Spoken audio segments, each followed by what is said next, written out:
पूरी दुनिया एक तरफ कोरोना महामारी का सामना कर रही है तो दूसरी तरफ इंसानों ने मतलब के लिए जिस तरह प्रकृति का दोहन किया है उससे जुड़े संकट भी खड़े हो गए हैं। लेकिन मुसीबत कम होने की बजाय और बढ़ने वाली है। अब सबसे बड़ा संकट अंतरिक्ष से पृथ्वी की तरफ बढ़ रहा है।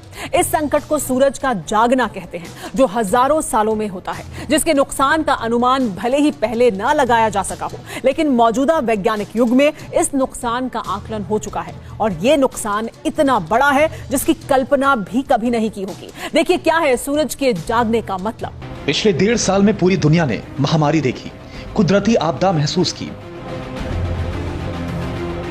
भविष्य के खतरे का अलार्म भी सुना, लेकिन अब एक ऐसा संकट पृथ्वी की तरफ बढ़ रहा है जो दुनिया भर के वैज्ञानिकों के लिए चिंता का विषय बन चुका है।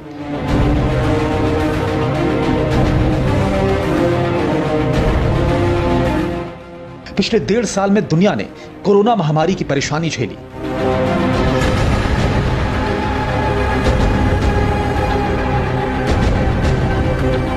जिसकी चपेट में दुनिया के लाखों लोगों की जान भी चली गई। इसके बाद ब्लैक फंगस, व्हाइट फंगस जैसे बीमारियों का कहर भी बरपने लगा। वहीं अंटार्कटिका में दुनिया के सबसे बड़े आइसबर्ग का टूटना भविष्य के लिए सबसे बड़ा कुदरती खतरा बन गया। चीन अमेरिका की अदावत, इस्राइल हमास के बीच उठा बारूदी बवंडर, सब इसी काल में दर्ज हुआ। लेकिन अब नया खतरा पृथ्वी की तरफ अंतरिक्ष से बढ़ रहा है।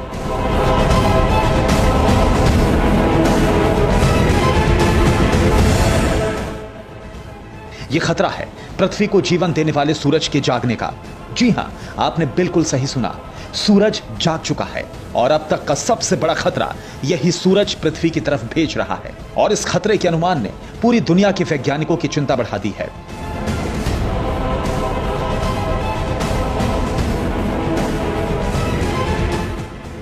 सूर्य की गर्मी से कुदरत जली, लाखों टन गर्म गैस निकली।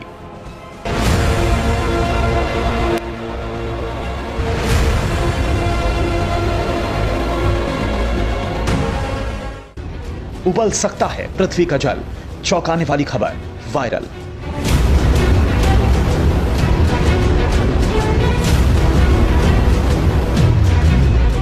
जो खबर अब दुनिया के वैज्ञानिकों के दिमाग का तापमान बढ़ा रही है वो यही है कि कुछ दिनों पहले सूरज से लाखों टन गर्म गैस निकली है और यह गैस पृथ्वी की तरफ बढ़ रही है, जो पृथ्वी में रहने वाले जीवों के लिए एक बड़ा खतरा बन सकती है।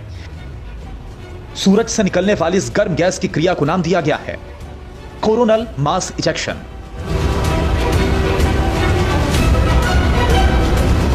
लेकिन क्या है कोरोनल मास इजेक्शन का खतरा? पहले इसे वैज्ञानिक आधार पर समझिए, फिर हम आपको पृथ्वी पर आने वाले संकट से भी रूबरू कराएंगे। पिछले दिनों सूरज के अंदर एक महाविस्फोट हुआ है। इस विस्फोट के कारण भारी मात्रा में गर्म गैस निकली। लाखों टन मात्रा में यही गैस पृथ्वी की तरफ आ रही है।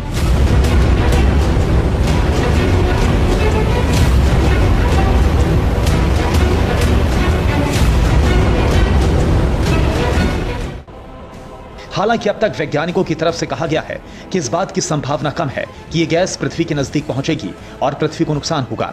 लेकिन दूसरा खतरा यह है कि हजारों साल बाद ऐसा चुंबकीय तूफान देखने को मिल सकता है जो कई प्रकृति के संतुलन को बुरी तरह से नष्ट कर सकता है। इसके अलावा वैज्ञानिकों का दावा यह भी है कि इस चुंबकीय तूफान को धरती पर रहने वाले जीव महसूस नहीं कर पाएंगे, लेकिन गैस का प्रभाव भविष्य में पृथ्वी के लिए बड़ा खतरा जरूर बन सकता है।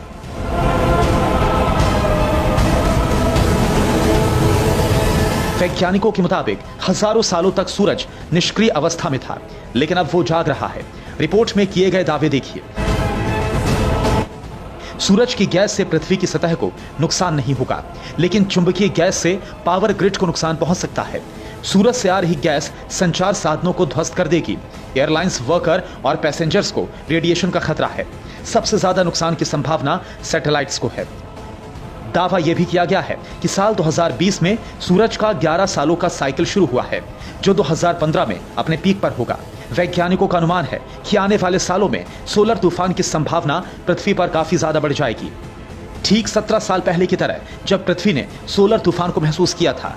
लेकिन इस बार दिक्कत ज्यादा होगी क्योंकि पिछले 20 सालों में दुनिया टेक्नोलॉजी पर ज्यादा निर्भर हो चुकी है। इसलिए आशंका है कि लगातार उठने वाले सोलर तूफान से पूरी दुनिया की टेक्नोलॉजी पर बहुत बुरा असर पड़ सकता है और भविष्य का खतरा भी बढ़ सकता है। लेकिन कैसे, इसे भी समझिए।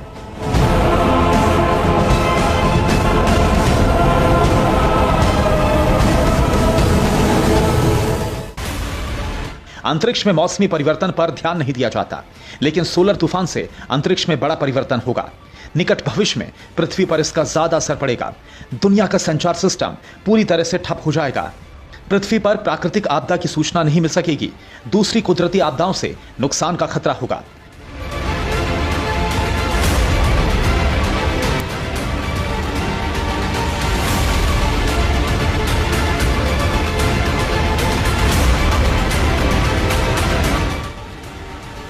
और यह खतरा कितना बड़ा है, इसका आकलन मौजूदा कम्युनिकेशन सिस्टम से मिल रही सुविधा के अभाव में कीजिए, जहां भविष्य बता रहा है कि सोलर तूफान से दुनिया का जीपीएस सिस्टम ध्वस्त होगा और फिर ना तो चक्रवात का पता चलेगा, ना ही टूटते हिमखंडों से